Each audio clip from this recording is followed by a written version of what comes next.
Mari kita buka, kita nggak expose tentunya, tapi kita lihat beberapa prinsip firman Tuhan yang menjadi pedoman untuk kita merenungkan tentang panggilan pernikahan. Yang paling tua, yang paling basic, dan justru yang paling utama, paling dasar. Kita buka terlebih dahulu Kejadian. Kita buka 3 bagian ya. Kejadian pasal 1 ayat 26 sampai 27. Kita sama-sama baca bagian ini.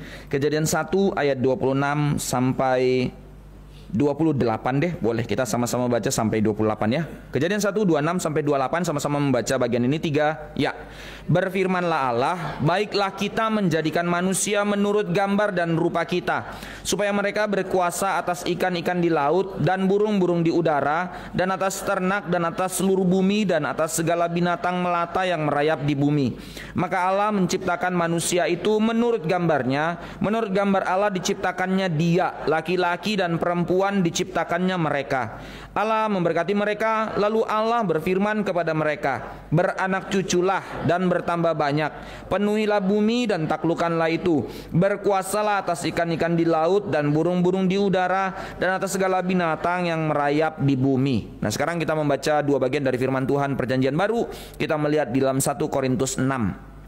Sekali lagi, nggak expose tentang ayat ini, tapi menjadi satu warning, bolehlah kita tetap bacakan ini ya. 1 Korintus 6 kita membaca bergantian dari ayat 12 sampai yang ke-20. 1 Korintus 6 ayat 12 sampai yang ke-20.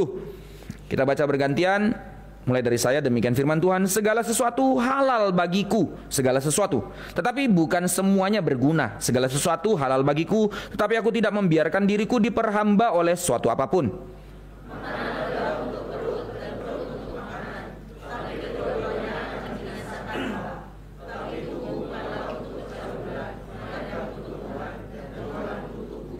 Allah yang membangkitkan Tuhan akan membangkitkan kita juga oleh kuasa-Nya.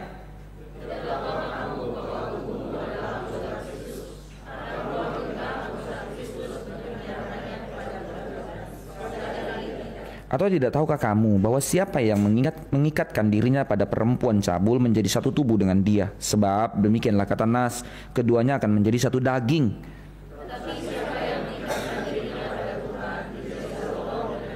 Jauhkanlah dirimu dari percabulan. Setiap dosa lain yang dilakukan manusia terjadi di luar dirinya, tetapi orang yang melakukan percabulan berdosa terhadap dirinya sendiri.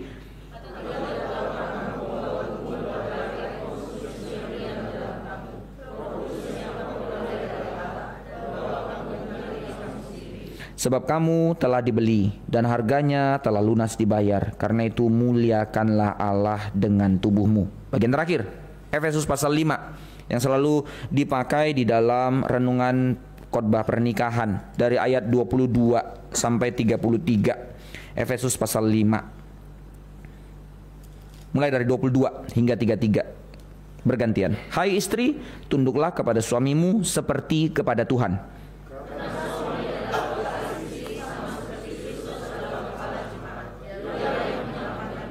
Karena itu sebagaimana jemaat tunduk kepada Kristus, demikian jugalah istri kepada suami dalam segala sesuatu.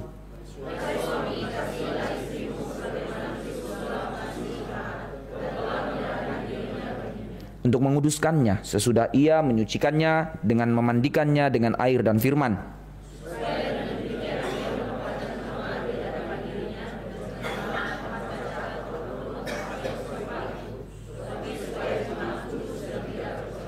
Demikianlah juga suami, seperti Kristus yang tadi kriteria itu, harus mengasihi istrinya sama seperti tubuhnya sendiri. Siapa yang mengasihi istrinya mengasihi dirinya sendiri.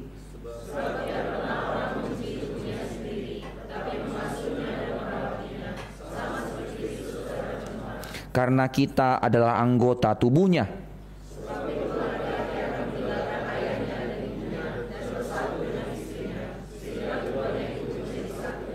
Rahasia ini besar, tetapi yang ku maksudkan ialah hubungan Kristus dan jemaat.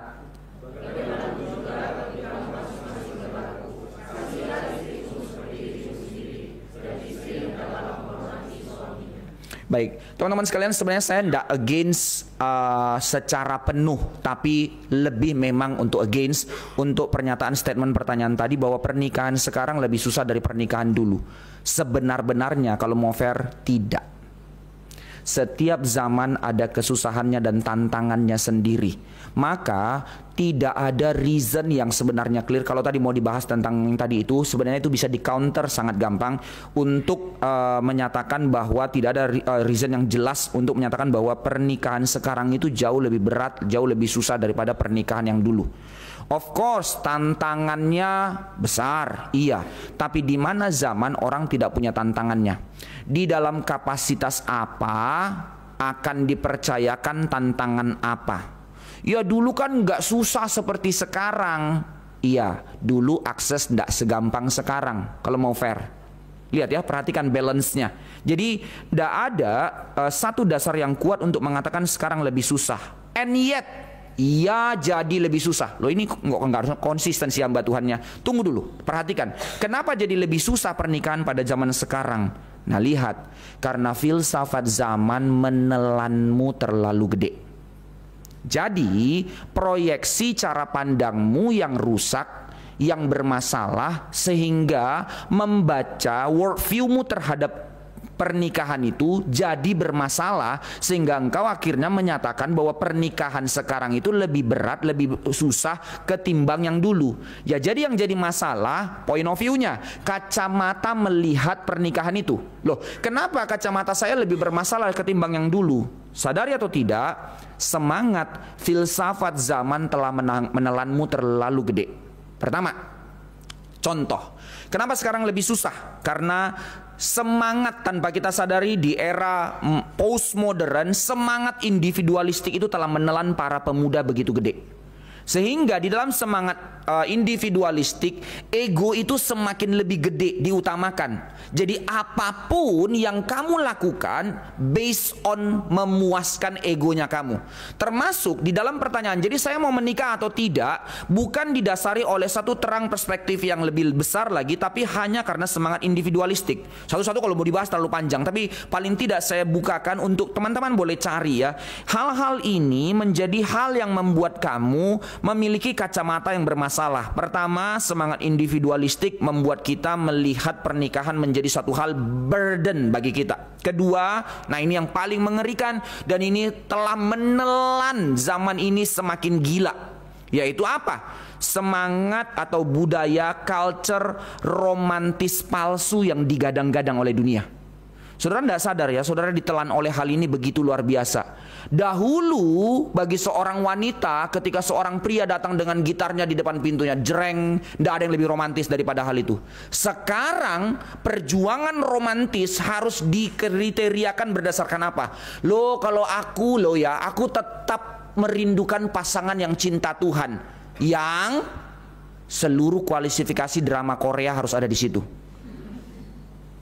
Benchmarknya cinta Tuhan, kontennya, oh iya, yang jemput aku kalau datang itu bukain pintu lalu jebret. Lihat romantis pacaran yang zaman yang dulu itu dari Amerika dulu ya. Kalau pacaran itu ya buka pintu mobil masukin. Ya pertama mobil dulu, yang kedua masuk ditutupin dulu dan segala macam, whatever dan segala macamnya. Lalu yang paling gila tapi udah tenggelam sih sekarang, yang sistem drama Korea yang lihat cewek yang anggun itu adalah kalau yang cowoknya bawain tasnya.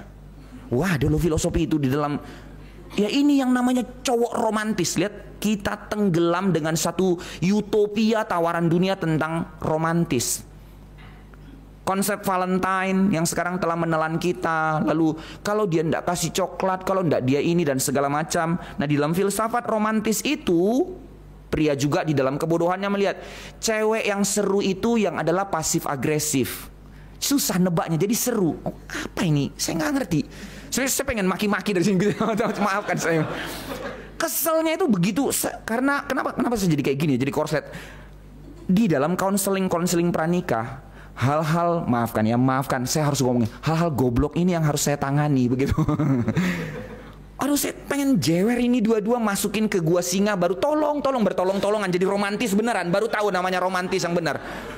Yang diromantisin itu coklat lah. Kenapa kamu kasih coklat? Nanti aku gendut. Lalu bunga. Emangnya aku bisa makan bunga? Lalu mau kasih apa? Lo tahun ini kamu kok nggak kasih apa-apa? Lo mau apa toh? Saya tidak membela pria ya. Jangan wanita lempar saya dengan sepatumu dulu. Sabar. Ini satu perspektif, maksudnya nanti kita lihat perspektif yang lain. Nah ini, culture yang telah menelan kita, budaya romantis yang luar biasa menelan kita. Ditambah lagi, pornografi yang telah merasuki cara pandang generasi muda. Sehingga orientasi pernikahan yang diharapkan melalui satu pandangan yang terlalu sempit tentang pornografi. Belum lagi pornografi yang menawarkan bahwa seks itu menjadi suatu hal yang sangat beauty, di dalam kategori bahwa orang akan bisa melakukannya berjam-jam, itulah kenikmatan dan segala macamnya. Sehingga penetrasi dari relasi dinilai dari hubungan intimnya. Baru di situ baru memikirkan tentang pernikahan. Semua itu menjadi worldview kita memandang pernikahan. Itu sebab pernikahan itu jadi momok, jadi neraka, jadi menakutkan.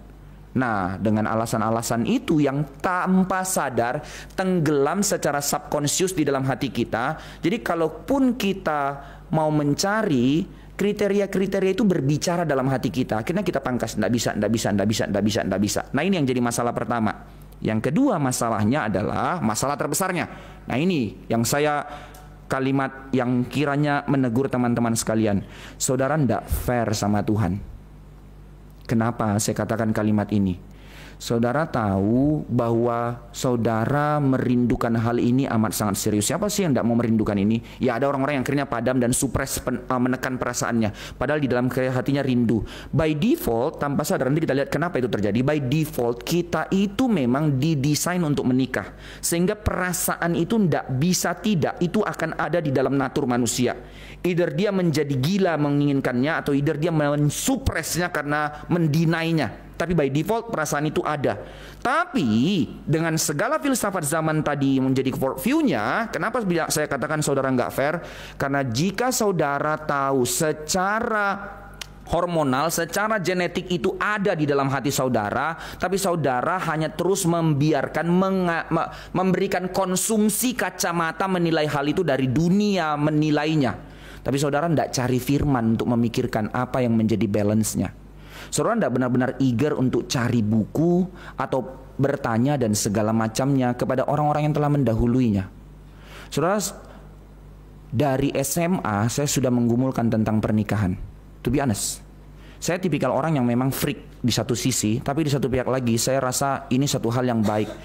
Kenapa kita seringkali gini ya?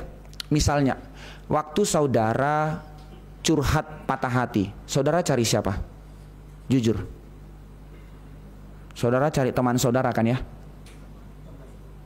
Hah? Cari teman, mostly. Kalau ada yang cari orang tua, terpujilah Allah, masih ada yang begitu. Saya nyanyi, terpujilah. Ya, exactly, seriously.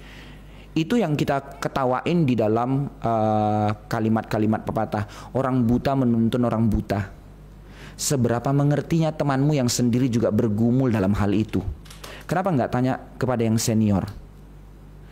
Di dalam masa saya SMA, saya lupa berapa, tapi puluhan. Saya sengaja iseng datang ke rumah orang tua, permisi, ya keluarga dan segala macam, saya mau survei. Survei apa? Saya orang gila memang, suka sekali iseng begini. Tapi itu yang membuat orang tua suka sama saya. Saya cuma mau tanya satu pertanyaan. Menurut Bapak, saya lebih baik menikah atau tidak berdasarkan pengalaman Bapak sama Ibu? Dua-dua lihat-lihatan ketawa. Ya menikahlah. Loh emang kan sering berantem? Iya, tapi tetap menikah. Sama seperti saya dulu waktu SMP survei, teman-teman saya bilang, ngerokok yuk. Oke, tunggu, saya survei.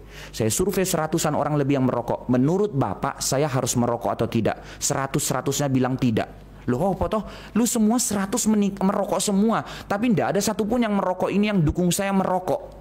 Iya, memang tidak, jangan. Nah, lihat, sama, prinsip yang sama. Maka saya mau bikin balance, teman-teman saya punya pacar. Apakah saya harus punya pacar? Teman saya romantis, apakah saya pengen romantis juga? Ya pengen. Tapi tunggu dulu, saya harus tanya yang sudah melewatinya dulu. Nah, hal-hal yang kayak gini. Nah, sama, romantis dunia menawarkan apa? Konsep dunia tentang pernikahan mengatakan apa? Filsafat individualistik mengatakan apa? Tapi orang-orang yang telah mendahului pernikahan mengatakan apa? Tapi saya juga nggak mau hanya mencari orang-orang yang dalam pernikahan yang sudah panjang. To be honest, dalam masa muda saya cari orang-orang yang bercerai. Pertanyaan yang sama, tanpa maksud untuk menggurui, saya tanya, menurut kamu saya harus menikah atau tidak? Jawabannya, baik-baik cari pasangan hidup. Loh, maksudnya jadi saya menikah atau tidak? Berarti dia tetap mendukung pernikahan. Yang dia katakanlah, saya cuman salah menemukan pasangan. Oh, jadi tetap nikah loh. Sih, menarik ya hal-hal yang kayak gini. Oke, kapan-kapan lah bahas itu ya. Intinya adalah pilihan menikah ataupun tidak menikah di dalam pemuda-pemudi Kristen akhirnya didasari oleh worldview yang sama sekali bertentangan dengan Alkitab. Karena kita tidak mau bikin balance, karena kita tidak pernah mau gumulkan apa kata Alkitab, apa kata orang-orang yang telah hidup di dalam konseling pernikahan. Mbok ya baca tuh saudara-saudara, mbok ya baca. Mbok ya tanya, whatever, mbok ya dengar, cari dan segala macam di dalam prinsip-prinsip pernikahan. Tapi kita nggak balance, sehingga kacamata kita cuma dari perspektif ini. Saya nggak bilang ini ditampik semuanya. Ini juga menjadi satu pembelajaran dari kacamata dunia yang kita lihat, realita yang kita lihat dan segala macam. Tentu itu bisa menjadi pembelajaran juga. Tapi pembelajarannya sudah nggak balance karena kita tidak mencari kebenarannya. Maka ini yang pertama, pilihan menikah atau tidak didasari oleh worldview yang sama dengan dunia, yang sama sekali bertentangan dengan Alkitab. Mau menikah pun akhirnya dengan cara kacamata yang tadi, orang yang memilih menikah tidak benar-benar karena mengerti kebenaran, tapi lebih karena didasari oleh keinginan yang egois. Atau mungkin seperti tadi dikatakan, tekanan sosial. Loh, orang lain nikah, masa saya tidak nikah? Apa kata dunia? Malu saya dan segala macam. Sehingga saya tidak menjadi bersyukur sebagai hamba Tuhan kalau jemaat saya nikah tanpa dia mengerti purpose dari pernikahan. Ya ngapain nikah kalau kayak gitu? Memang by default tetap itu lebih baik daripada tidak menikah. Tapi jika pernikahan itu tidak didasari oleh kebenaran, ya memang ada atribut di situ yang tidak ditulis waktu masuk, teng. Dia masukin itu, tapi dia tidak didasari oleh kebenaran. Dia tidak baca di situ ada running text, welcome to hell. Memang, saudara, memang karena tidak didasari oleh kebenaran. Sebaliknya, jadi sebenarnya prinsipnya sama. Yang menunda untuk menikah itu pun didasari oleh karena semangat individualistik yang egois. Aling-aling pakai dasar yang benar. Kalau saya nikah sekarang, belum siap ini, belum siap itu, belum bisa provide ini dan segala macam. Tunggu saya sukses, baru saya boleh menikah. Demikian ya, seperti sebuah pertanggungjawaban, tapi itu sebuah kedok topeng yang ditekan atau yang didasari oleh pride. Yang memilih yang ketiga yang tidak mau menikah pun sama sebenarnya didasari oleh satu ego atau semangat individualistik. Entah karena dia pernah tersakiti, patah hati sehingga tidak mau, atau alasan karena traumatik masa lalu, lihat orang tua yang bermasalah dan segala macam, atau jangan alasan toh juga angka perceraian tinggi, ngapain saya harus menikah. Yaitu cara-cara pandang yang sebenarnya tidak salah tapi tidak fair, itu maksudnya. Loh, angka perceraian makin tinggi loh Pak, ngapain menikah? Loh, angka depresi orang yang tidak menikah itu makin tinggi loh. Kenapa single? Lihat kan, gak mau bikin balance kan ya. Jadi maksudnya nggak fair kalau pakai cuman ini saja. Ini yang kita mau belajar untuk melihat dari perspektif yang satunya lagi, sehingga baru nanti lihat perspektif yang lain. So, what is my calling? Nah, tetap kembali ke situ. Tapi nanti kita lihat itu. Maka alasan yang lain, orang yang tidak mau menikah menghindari tanggung jawab, repot. Ya tadi misalnya kan ya, tadi tidak senang menghina pergumulan teman-teman, and yet itu kedok.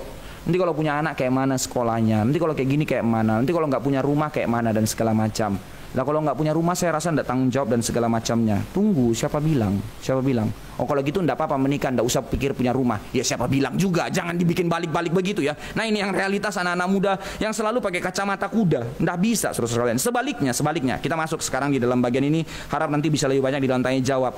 Saudara, Alkitab satu-satunya kitab suci yang menjadikan atau yang mewartakan, membicarakan tentang pernikahan dengan amat sangat serius. Sangat serius. Pernikahan menjadi satu hal yang sangat serius di dalam hati Tuhan. Saya sangat bersyukur ya, waktu saya bertobat pertama kali di dalam pelayanan mahasiswa, saya ikut di dalam pelayanan perkantas. Lalu di dalam pelayanan itu pertobatan, lalu kami mulai di dalam Bible study, ada namanya MHB, bahan pertamanya memulai hidup baru. Jadi ada pelajaran 1, pelajaran 2, pelajaran 3. Di dalam pelajaran 10 itu tentang pernikahan, dia tulis kalimat yang waktu itu saya protes habis-habisan. Tapi di dalam perenungan saya selama bertahun-tahun saya iya dan aminkan kalimat itu. Di dalam MHB 10 dari perkantas bilang begini, urusan terpenting kedua dalam kehidupan seorang setelah diselamatkan adalah pernikahan. Urusan terpenting kedua setelah keselamatan adalah pernikahan. Lebay banget. Kayaknya nggak ada yang lain apa? Belum yang ini, belum yang itu. Kenapa pernikahan yang kedua yang terpenting? Tapi kalimat itu disadur dari Kejadian pasal 1 ayat 27. Nah ini yang akan kita lihat nanti. Nah ini yang kita mau pelajari saudara-saudara sekalian. Jadi supaya balance, tujuan saya ke situ sekarang untuk kita melihat, ya saya tidak menampik segala kekhawatiran teman-teman tadi di dalam memasuki pernikahan, tapi kita melihat juga kacamata yang lain untuk kita benar-benar bergumul tentang pernikahan dengan benar, yaitu saya mengundang kita untuk sama-sama melihat apa kata Alkitab tentang pernikahan. 5 prinsip di dalam Alkitab bicara tentang pernikahan. Tentu banyak yang lainnya, tapi saya mengkondens untuk 5 hal ini dulu yang kita lihat di dalam hari ini. 5 prinsip yang kita lihat dalam prinsip pernikahan di dalam Alkitab. Pertama, pernikahan itu adalah panggilan pertama dan terutama yang Tuhan berikan kepada kita sebagai manusia. Sekali lagi ya, pernikahan itu adalah panggilan pertama dan terutama yang diberikan Tuhan kepada kita sebagai manusia. Kejadian 1 ayat 26, 27. Baiklah kita menciptakan manusia menurut gambar dan rupa kita. Apa poinnya? Perhatikan kalimat ini, bahwa satu-satunya kitab suci yang mengatakan manusia didesain di dalam satu desain yang terlalu serius, terlalu indah, di dalam satu cara yang begitu indah, bahwa manusia dicipta sebagai gambar dan rupa Allah. Kita nggak bahas ini, tapi poinnya adalah kalau Tuhan mengatakan kita dicipta bukan jadi babi, bukan jadi binatang yang kualitasnya totally different, karena kualitasnya sebagai image of God, pasti ada itu value-nya, pasti ada purpose-nya.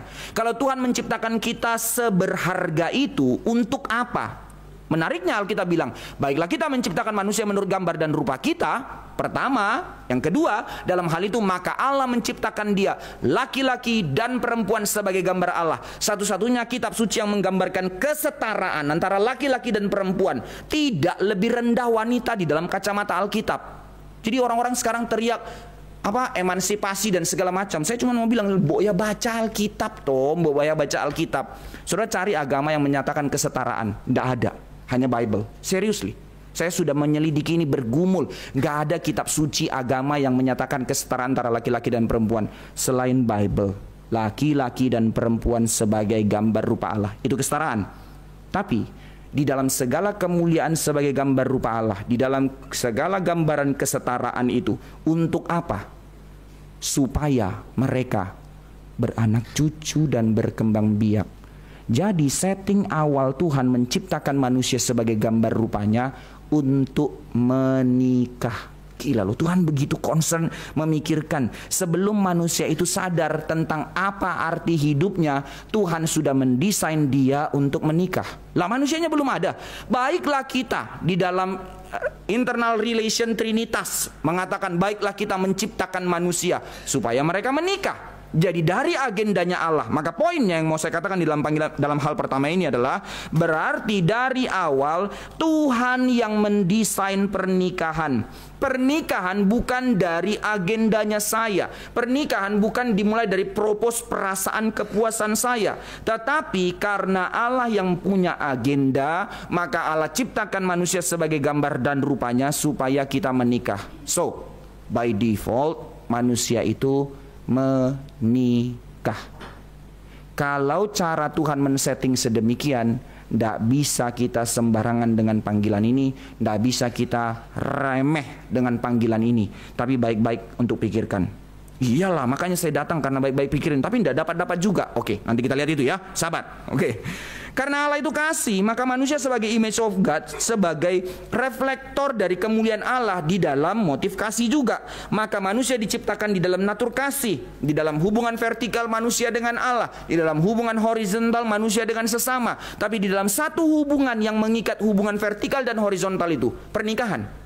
Di dalam pernikahan itu ternyata agenda Allah tidak hanya hubungan seorang laki-laki dan perempuan, tapi melalui itu, nanti kita akan lihat di bawah, pernikahan itu menjadi satu dasar untuk semakin mengerti relasi dengan Allah. Jadi teman-teman sekalian, Tuhan tetapkan manusia untuk berpasang-pasangan. Itu gambaran atau itu panggilan dari anugerah umum, dan itu sekaligus menjadi mandat budaya yang Tuhan perintahkan kepada kita. Saya percayalah ya, sebagian besar dari kita sudah tahu prinsip ini. Ya, oke. Tapi tunggu. Kenapa kita ulang untuk diingatkan akan hal ini? Supaya kita nggak sembarangan menampiknya, supaya kita nggak sembarangan cuma bilang tahu tapi nggak menyadari keseriusannya. Betapa seriusnya Tuhan menciptakan manusia sebagai gambar rupanya untuk manusia itu menikah dan untuk manusia berkuasa atas alam. Tentu ada aspek itu. Jadi dua mandat di dalam hal itu ketika manusia diciptakan sebagai gambar rupa Allah, untuk menikah dan untuk berkuasa atas alam. Dan meskipun setelah manusia jatuh dalam dosa, mandat budayanya tidak pernah dihapuskan. Waktu manusia jatuh dalam dosa dikatakan gambar rupa Allah itu rusak. Nggak hilang, rusak. And yet sekalipun gambar rupa itu rusak, mandat budayanya nggak dicabut. Berarti panggilan pernikahannya tidak dibatalkan, panggilan untuk berkuasa atas alam tidak dibatalkan. Walaupun jadi beresiko karena dosa telah merusak. Hal yang pertama dirusak oleh dosa adalah relasi. Nah, kembali ke dalam hal ini, sadar atau tidak saudara-saudara sekalian, hanya dua institusi yang didirikan oleh Allah sendiri. Sekolah manusia yang buat, pemerintahan manusia yang buat. Hanya dua institusi yang langsung didirikan oleh tangan Tuhan sendiri. Yang kedua, gereja dalam perjanjian baru. Kristus datang untuk mendirikan gerejanya. Yang pertama, keluarga. Jadi setting dari awal Tuhan langsung menciptakan manusia untuk berkeluarga. Institusi yang ditetapkan oleh Tuhan sendiri, yang dirancang oleh Tuhan sendiri. Tuhan begitu serius. Justru ini yang kita lihat. Maka agenda terbesar si iblis, perhatikan kalimat ini. Maka agenda terbesar si iblis untuk menghancurkan alam semesta, mulai dari hancurkan apa? Pernikahan. Serius nih, mari pikirkan hal ini. Kalau agenda terbesar Allah untuk gambar rupanya adalah pernikahan, maka misi terbesar si iblis adalah untuk menghancurkan pernikahan. Baik yang menikah diobok-obok, baik yang sebelum menikah diintervensi dengan semangat zaman yang gak karu-karuan. Nah, itu sebab yang tadi saya katakan, kita gak fair. Karena semangat cara pandang kita itu tanpa sadar sudah dicekoki oleh cara pandang yang menakut-nakutkan, yang membuat pernikahan itu menjadi suatu hal yang bermasalah. Inilah agenda terbesar si iblis. Saudara, dunia tidak dihancurkan karena peperangan, karena bencana alam dan segala macam. Dunia hancur, satu negara hancur karena pernikahan. Lihat sekarang, data tidak bisa bohong kok. Di tengah-tengah teriakan Amerika, misalnya orang kulit hitam yang berteriak tentang orang kulit putih dan segala macam, superioritas kulit putih, black matters dan segala macam teriakan-teriakan. Tapi data sudah menunjukkan kok, kenapa orang kulit hitam di Amerika menjadi lebih liar. Jawabannya, ketidakhadiran laki-laki di dalam rumah. Tingkat perceraian, bahkan seks bebas sehingga melahirkan anak itu lebih tinggi di dalam orang kulit hitam, sampai 60% kalau tidak salah. Sehingga tanpa adanya kehidupan keluarga, anak menjadi liar. Terlepas dari Kristen tidak Kristen, ternyata family itu matters. Nah, ini yang menjadi satu hal yang tidak ada di dalam orang kulit hitam di Amerika. Akhirnya menjadi liar dan hancur. Lalu survei berikutnya yang mengatakan apa? Di tengah-tengah kehidupan mereka, kenapa menjadi sekarang orang ya memilih untuk terlambat menikah dan segala macam. Bukan karena angka perceraian tinggi. Bukan. Justru karena filsafat zaman yang menelan mereka telah menghidupi cara pandang yang chaos. Lihat, mau menghancurkan satu negara, hancurkan aja rumah tangga. Hancurkan rumah tangga. Cuman itu yang diperlukan. Jadi investasi terbesar si iblis bukan bikin perang. Hancurkan rumah tangga, maka hancurlah sebuah negara. Mau hancurkan di dalam rencana covenant Allah terhadap Abraham. Lewat apa? Rusak pernikahannya. Hagar didatangkan, Ismail muncul. Mau hancurkan sistem pernikahan, menghancurkan satu covenant di dalam kehidupan hamba-hamba Tuhan, di dalam misalnya kerajaan Tuhan ketika Daud. Mulai dari mana? Pada saat kapan Daud mulai hancur? Batsyeba. Sesimpel itu saudara, sesimpel itu. Hancurkan rumah tangga, hancurlah sebuah negara. Maka tidak bisa main-main. Rumah tangga itu menjadi suatu hal yang serius di hadapan Tuhan. Maka itu menjadi agenda terbesar si iblis. Itu sebab memang menakutkan. Jadi Bukan menutup pernyataan bahwa oh pernikahan itu enggak masalah kok. Enggak, memang masalah. Tapi yang salah tadi adalah jangan bilang bahwa pernikahan sekarang lebih susah daripada yang dulu. Enggak, memang dari dulu sudah salah karena misinya si iblis di situ. Itu poinnya. Jadi no hope dong, bukan no hope. Paling tidak kita tahu dasar yang benar untuk menjalankan dengan benar. Jadi harus benar-benar digumulkan memang mempersiapkan diri untuk hal ini. Karena memang ini agenda Allah untuk hidupmu, mengapa engkau sepele? Karena memang ini agenda Allah kepadamu, mengapa engkau mencari worldview dunia untuk menilai atau menjalankan agenda Allah dalam hidupmu? Kamu nggak fair. Nah ini yang saya mau teriakkan di dalam poin pertama ini. Karena panggilan ini adalah panggilan pertama. Institusi pertama yang didirikan Allah adalah keluarga. Agenda Allah menciptakanmu menjadi gambar dan rupanya adalah untuk menjadikanmu keluarga. Dan uniknya, setelah manusia jatuh dalam dosa yang tadi dikatakan, bagian terakhir poin pertama. Setelah manusia jatuh dalam dosa, apakah mandat budayanya dibatalkan? Tidak. Bahkan di dalam terang perjanjian baru dikatakan pernikahan Kristen bukan hanya sekedar menjadi mandat budaya lagi, tapi lebih naik, bahwa menjadi keluarga di dalam kehidupan Kristen adalah misi menghidupi Injil. Itu pernikahan di dalam kekristenan, menghidupi Injil, bahwa pernikahan itu calling di dalam keselamatan juga. Sehingga nanti kalau kita lihat kenapa urusan suami istri menjadi catatan penting di dalam surat-surat Paulus. Saudara, bahkan ada orang yang salah mengerti di dalam surat Paulus yang mengatakan bahwa kalau kamu menikah dengan orang yang tidak percaya, jangan kamu ceraikan karena dari kamu akan datang keselamatan satu keluarga. Lalu muncul pernyataannya, sudah kalau gitu saya menikah beda agama saja dari sekarang, kan gak apa-apa. Alkitab bilang begitu. Tunggu. Jangan baca begitu. Salah konteks, saudara.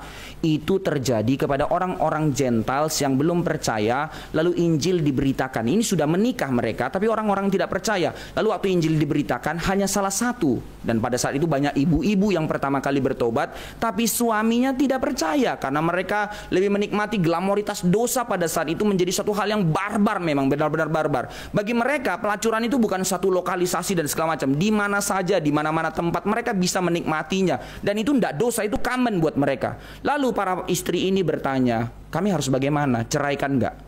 Jangan ceraikan, kata Paulus. Nah itu konteksnya. Maka doakan, berharap untuk menjadi orang yang diselamatkan untuk seisi keluarga. Suaminya dapat anak-anaknya yang dimenangkan. Dan ini terjadi kepada kehidupan siapa? Timotius. Timotius punya papa bukan orang percaya. Mamanya dan neneknya yang orang percaya. Papanya Gentiles, bukan orang percaya. Tapi orang seperti ini menjadi penerus rasul. Dia yang memegang jemaat di Efesus. Nah itu poinnya. Tapi poinnya adalah, saudara sekalian, kembali ke dalam hal ini, pernikahan di dalam kehidupan Kristen itu juga tidak boleh didasari oleh ego, tapi oleh kesadaran bahwa ini panggilan yang Tuhan begitu serius berikan kepadamu. Nanti kita lihat lebih lanjut ya. Kedua, di dalam prinsip kedua pernikahan, pertama itu adalah panggilan yang Tuhan sediakan untuk kita. By default memang Tuhan desain kita untuk menikah. Kedua, pernikahan di dalam prinsip iman Kristen adalah sebuah covenant. Nah ini penting untuk kita lihat. Pernikahan itu dalam iman Kristen adalah perjanjian, ikatan, komitmen, kesetiaan yang membangun relasi antara seorang laki-laki dan seorang perempuan. Nah ini kita nggak bahas lagi lah ya LGBT ya, nggak ada waktu untuk hal itu. Harap dalam termin-termin selanjutnya rekan-rekan hamba Tuhan membahasakan hal ini. Seorang laki membangun relasi antara seorang laki-laki dan perempuan. Baiklah kita menciptakan laki-laki dan perempuan supaya mereka beranak cucu dan berkembang biak. Jadi pernikahan bukan sebagai kewajiban tuntutan sosial. Kapan kamu nikah? Sebentar lagi mama udah mau mati, mau nimang cucu, wah cilaka, udah nikah. Jadi bukan karena panggilan, tapi karena demi mama, begitu ya? Itu tekanan sosial namanya. Atau kapan kamu nikah? Teman-temanmu semuanya sudah nikah, masa kamu tidak nikah? Tekanan sosial. Bukan karena kewajiban dengan demikian. Atau karena kontrak bisnis, ya harus menikah supaya bisnis bisa lebih besar. Ada kan ya, orang tua sama orang tua tunangkan anaknya supaya komitmen bisnisnya lebih berkembang. Ya anak jadi produk dagangan. Melainkan pernikahan di dalam covenant adalah komitmen permanen yang disatukan di dalam satu hubungan yang disebut dengan family, keluarga. Kejadian 2 ayat 18 dikatakan sama dengan Efesus pasal 2 yang tadi kita baca, tidak baik manusia itu seorang diri. Ya, ini tadi dikutip oleh Pak Argo di dalam bukunya Tim Keller. Apa yang dikatakan di situ, manusia itu sudah diciptakan segambar dan serupa dengan Allah. Tim Keller bilang ya, manusia itu sudah dipercayakan menjadi wakil Allah. Manusia itu diberikan kenikmatan, didesain untuk sebagai gambar rupa Allah, untuk bisa langsung direct menikmati Allah. And yet dalam desain yang sempurna seperti ini masih muncul kalimat ndak baik dia seorang diri. Lah kurang apa lagi? Ini sudah perfect menikmati Allah, menjadi wakil Allah, gambar rupa Allah. And yet tidak baik kalau dia seorang diri saja. Nah, ini menjadi satu peringatan yang diberikan oleh Alkitab. Maka Tuhan memanggil kita untuk apa? Pernikahan. Tapi lucunya saudara, Tuhan itu iseng loh. Bagi saya Alkitab itu bukan satu buku yang menakutkan, momok, tidak boleh ini, tidak boleh itu. Tuhan kita itu stand up komedi yang paling keren. Mari kita lihat Kejadian pasal 2. Di mana isengnya Tuhan. Ya, pakai kalimat ini ada orang-orang yang spiritualitas yang injili pasti terganggu ya. Ini hamba Tuhan GRI gila ya, itu kalimatnya. Lah memang iseng kok. Menarik, saya baca ya Kejadian 2 ayat 18. Tuhan Allah berfirman, tidak baik kalau manusia itu seorang diri saja. Aku akan menjadikan penolong baginya yang sepadan dengan dia. Sah toh? Lihat ayat 19. Lalu, berarti terusan kan? Sekali lagi ya. Tuhan Allah berfirman, tidak baik kalau manusia itu seorang diri saja. Aku akan menjadikan penolong baginya yang sepadan dengan dia. Lalu Tuhan membentuk dari tanah segala binatang hutan dan segala burung di udara. Dibawanya lah semuanya itu kepada manusia untuk melihat. Untuk melihat. Kata melihat itu mengenal. Berarti Tuhan kasih. Nah ini bukan. Oh ya, kalau kalimatnya ini apa namanya itu? Take me out pertama. Miss Universe pertama itu ada terjadi di dalam zaman Esther Ahasiweros. 127 wanita Miss Universe dipilih nanti menjadi ganti Ratu Wasti. Tapi take me out pertama itu Kejadian pasal 1. Tapi bukan yang datang itu yang jebret-jebret untuk yang ini, tapi yang ini yang milih dari antara semuanya itu. Tuhan bilang tidak baik manusia itu seorang diri, tapi dibawanya binatang kepada manusia. Kurang kerjaan apa ini? Gitu kan ya? Tapi akhirnya apa saudara sekalian? Disitulah pengujian pertama kepada Adam. Adakah dia mengerti bahwa dia gambar rupa Allah? Adakah dia mengerti bahwa seluruh relasi adalah di dalam dan untuk kemuliaan Allah? Dan puji Tuhan, ujian pertama Adam dia berhasil. Dia nggak gagal. Makanya ada penafsiran yang mengatakan, lompat sedikit ya, Kejadian 3 itu bukan satu peristiwa yang sekali datang langsung jatuh. Ini dinarasikan oleh Alkitab. Saya percaya penafsiran ini, penafsiran memang iblis itu tidak sekali goda Adam dan Hawa langsung jatuh. Tentu itu dari sebuah peristiwa yang berulang-ulang dilakukan, and yet gagal. Tapi Alkitab tidak punya agenda untuk catat itu. Tapi yang jelas mau menggambarkan tentang kejatuhan manusia. Di dalam ketaatan sempurna Adam, dia tidak mungkin gampang jatuh dalam dosa. Nah itu makanya dalam hal itu narasi itu langsung menggeser bahwa yang digoda oleh si ular siapa? Hawa. Wah sudah saatnya kita lempar 2 kali dia menghina wanita gitu ya. Enggak, sabar saudara. Itulah hebatnya si iblis. Maka yang dia hancurkan adalah rumah tangga. Saya percaya berkali-kali akan mencobai Adam dan Hawa. Berkali-kali cobai. Tapi akhirnya maka Hawa yang digoda pertama, bukan Adam. Bukan berarti juga Hawa sekali digoda jatuh. Saya percaya dalam penafsiran itu pun melalui proses panjang, sehingga ditwist kalimat, bukankah Allah berfirman lalu Hawa jatuh.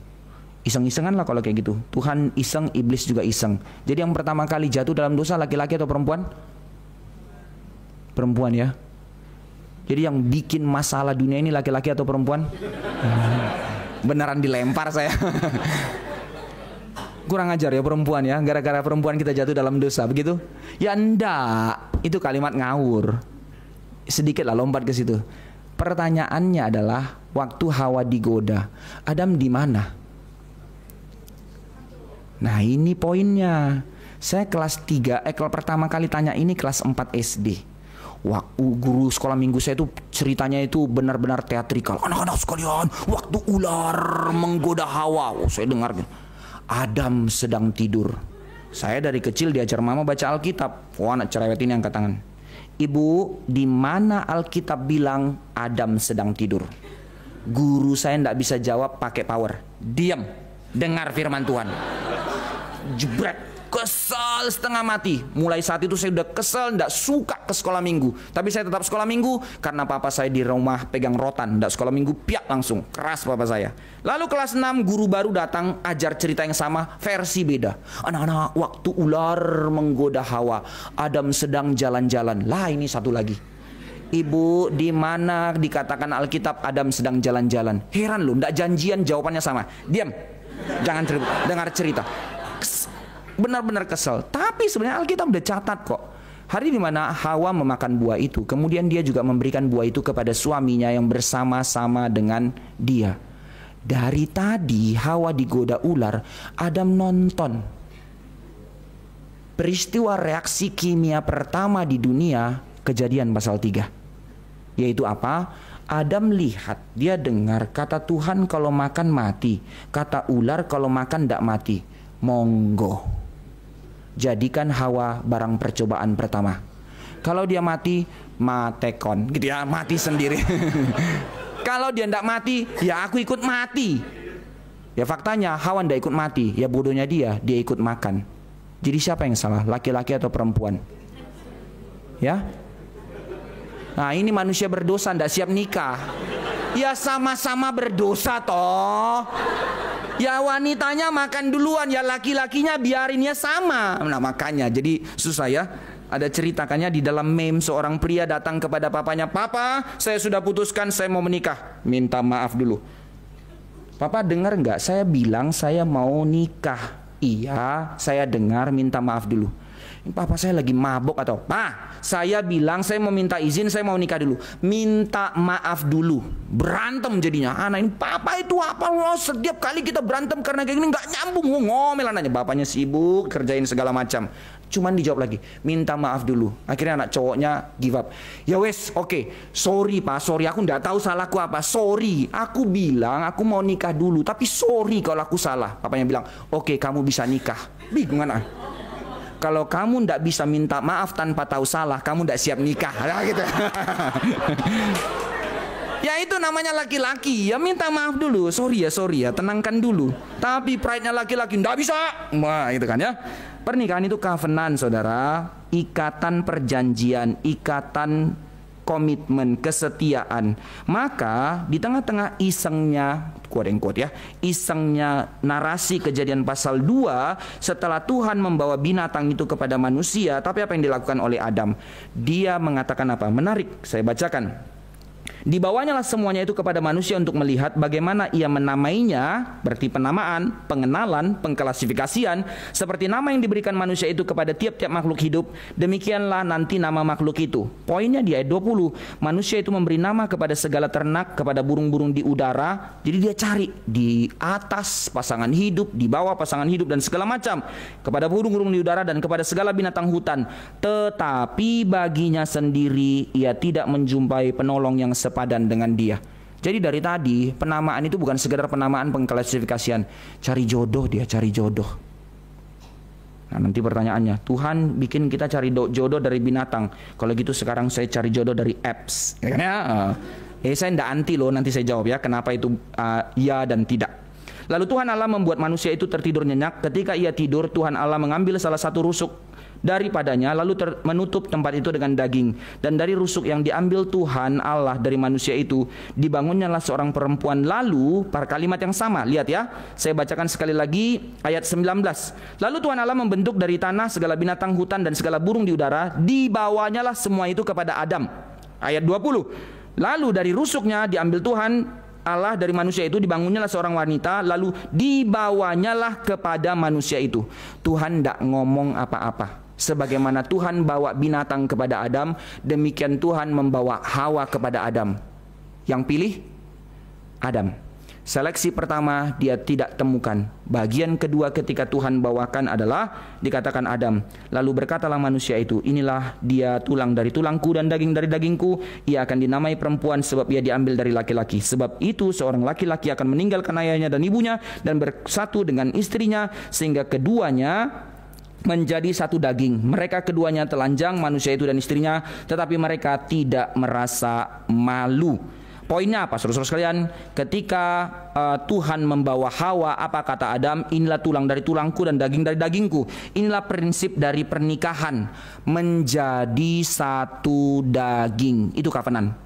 Tentu ada dua prinsip yang harus berjalan sekaligus di situ di dalam mencari pasangan hidup. Pertama, kita percaya pasangan hidup itu disediakan Tuhan. Disediakan. Tapi sekaligus secara paradoksikal kita percaya pasangan hidup itu di dalam satu kesadaran pilihan, pertanggungjawaban pilihan penuh di dalam hidup manusia. Jadi mana yang benar? Dua-duanya. Alkitab menggambarkan narasi yang demikian. Pasangan hidup itu disediakan oleh Tuhan, sekaligus pasangan hidup itu menjadi satu kesadaran pilihan yang bertanggung jawab oleh manusia di hadapan Tuhan. Maka itu bukan suatu hal yang diadu. Lah kalau disediakan Tuhan saya pasif. Lah kalau saya yang pilih, itu terserah saya, bukan disediakan oleh Tuhan. Enggak, pembacaan Alkitab tidak dibaca dengan demikian. Tuhan menyediakan and yet Adam bertanggung jawab, meresponi dan memilih dengan tanggung jawab. Ini prinsipnya. Jadi covenant itu adalah sebuah perjanjian di hadapan Allah, bukan urusan tentang suka tidak suka, atau bukan urusan tentang kontrak pernikahan, bukan tentang abusive untuk melayani wanita. Itu sebab bukan untuk menghina satu agama tertentu, tapi dari perjanjian lama Tuhan sudah ingatkan ini kepada Adam, kepada Daud, jangan beristri banyak. Sudah diingatkan, tapi tidak mau dengar. Karena memang pernikahan itu bukan tentang seorang pria yang superior sehingga dia berhak beristri 4. Itu perjanjian lama. Tidak, sudah ditegur oleh Tuhan. Itu akan menjadi masalah. Walaupun pada zaman itu common memang raja beristri banyak karena butuh serep kalau istrinya mandul, karena pada zaman itu tingkat kematian istri melahirkan itu sangat tinggi. Jadi kalau dia mati nanti pewaris tahta siapa? Makanya ada istri kedua, istri ketiga dan seterusnya. Tapi walaupun demikian itu kan cara dunia untuk memproteksi heritage-nya. Tapi dari Tuhan, ini kan kerajaan Allah, Tuhan yang sediakan, maka Tuhan yang akan memimpin. Tapi Daud tidak mendengar Tuhan dari hal itu, dan justru karena itulah kehancuran. Dan Salomo meneruskannya. Bagi saya, nah ini penemuan-penemuan baru yang juga indah ya. Di seluruh dunia tidak ada playboy yang lebih besar daripada Salomo. 700 istrinya, 300 gundiknya. Kenal pun tidak. Lu siapa ya? Kamu pembantu saya atau siapa? Yang tidak tahu dia, tidak tahu saudara. Itu menjadi satu pencideraan karena pernikahan itu covenant. Ketiga, karena pernikahan itu covenant, maka di dalam perjanjian lama, covenant itu harus dinyatakan dengan tanda. Abraham dengan Allah mengikat janji, perjanjian, maka ditandai dengan apa? Abraham sunat. Sedangkan dari perspektifnya Tuhan menurunkan api untuk membakar kurban yang diberikan oleh Abraham. Itu tanda covenant yang diikatkan oleh Tuhan dengan Abraham. Maka covenant keselamatan yang diberikan Tuhan kepada kita ditandai dengan apa? Baptisan dan perjamuan kudus. Itu tanda dari covenant. Dengan dibaptiskan kita masuk menjadi bagian dari keluarga kerajaan Allah. Tapi bukan karena baptisan itu kita selamat, tapi karena kita diselamatkan maka kita dibaptiskan sebagai tanda yang kelihatan. Maka di dalam perjamuan kudus, bukan karena perjamuan kudus dosa kita dihapuskan, tapi karena dosa kita sudah dihapuskan oleh darah Kristus, maka melalui perjamuan kudus kita menyadari privilege dari penebusan yang oleh tubuh dan darah Yesus yang tertumpah untuk kita telah dibersihkan dari dosa. Itu namanya tanda yang kelihatan dari covenant. Maka karena pernikahan itu adalah sebuah covenant antara seorang laki-laki dan perempuan, maka harus ditandai. Tanda itu menjadi peneguhan di dalam pernikahan itu. Tanda itu menjadi satu konfirmasi yang membuat perjalanan itu diteguhkan. Bukan hanya urusan kepentingan saya, keinginan saya, tapi melakukan tanda di dalam covenant untuk mengingat perjanjian di hadapan Allah. Apa tanda di dalam covenant pernikahan? 2 tanda. Sebagaimana keselamatan memiliki 2 tanda covenant, yaitu sakramen perjamuan kudus dan sakramen baptisan, maka pernikahan pun demikian.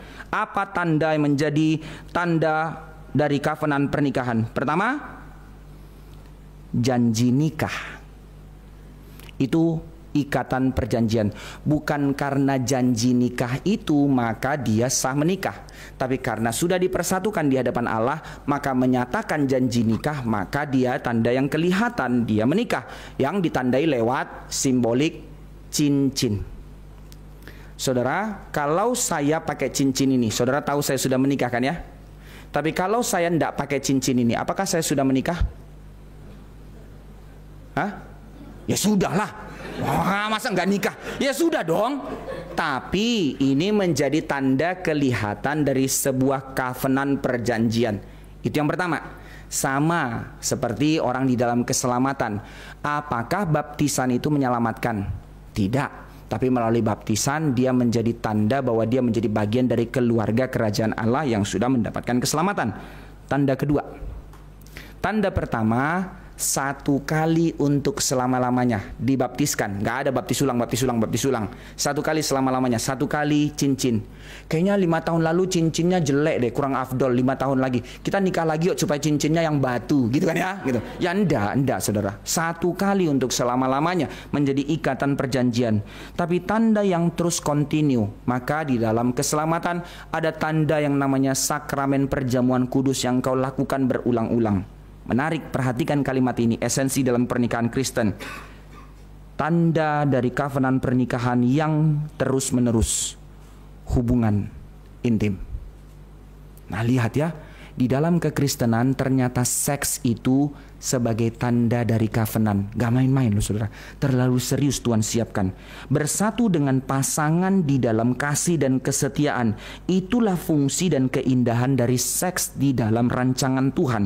Makanya suami dan istri di dalam pribadinya tetap dua pribadi yang berbeda, tapi menjadi satu daging katanya. Menjadi satu daging itu artinya apa? Pertama, menjadi satu daging itu vulnerability. Saudara, kita terlalu banyak lah itu tadi ya, dicekokin oleh budaya, culture dan segala macam, Hollywood dan segala macam. Orang secara gagah dikatakan main film action, lalu hubungan seksual, setelah itu langsung dor tembak aktif dan segala macam. Itu semua fata morgana saudara, itu penipuan omong kosong. Hubungan seksual itu berarti membuka dirinya segalanya di dalam pasangannya. Fragile itu, fragile. Dan di dalam menjalankan relasi itu menjadi fragile. Maafkan saya percaya ini semua orang sudah dewasa. Anjing segalak-galaknya dia, anjing besar sekalipun yang suka gigit, waktu dia sedang kawin, dia menjadi fragile. Dia nggak bisa ngapa-ngapain. Itulah yang namanya seksual. Justru di dalam hal itu, motif di dalam hubungan seksual suami istri menjadi fragile, tapi menjadi ketersalingan untuk saling memberi diri di antara keduanya. Itu tanda covenant. Dan melalui semua itu, melalui relasi yang demikian, satu sama lain saling vulnerable untuk memberi dirinya kepada pasangannya, seakan-akan pasangannya itu menjadi bagian dari tubuhnya sendiri yang harus dijaganya, dilindunginya, dan dikasihinya. Inilah prinsip dari kitab Efesus tadi. Sebagaimana Kristus yang memberikan dirinya untuk menjadikan jemaatnya itu seperti mahkota yang dihargai, yang dijagainya, dikuduskannya dan segala macam. Demikianlah suami. Nah, di dalam hal itu satu perjuangan untuk memahkotai pasangannya, kesadaran untuk memberi diri sepenuhnya. Jadi seks bukan hadiah dari pernikahan. Seks bukan tujuan dari pernikahan. Seks menjadi tanda seperti sakramen itu. Masakan, baptisan adalah hadiah karena diselamatkan. Bukan. Maka masakan, seks menjadi hadiah dari pernikahan. Saya sudah menikah. Kenapa menikah? Supaya bisa seks dengan dia. Terlalu dangkal saudara, terlalu remeh. Melainkan karena di dalam pernikahan saya disatukan, maka di dalam hubungan ini kami ada ketersalingan. Jadi tanda dari menerima covenant pernikahan, maka saya ada untuk dia dan dia ada untuk saya.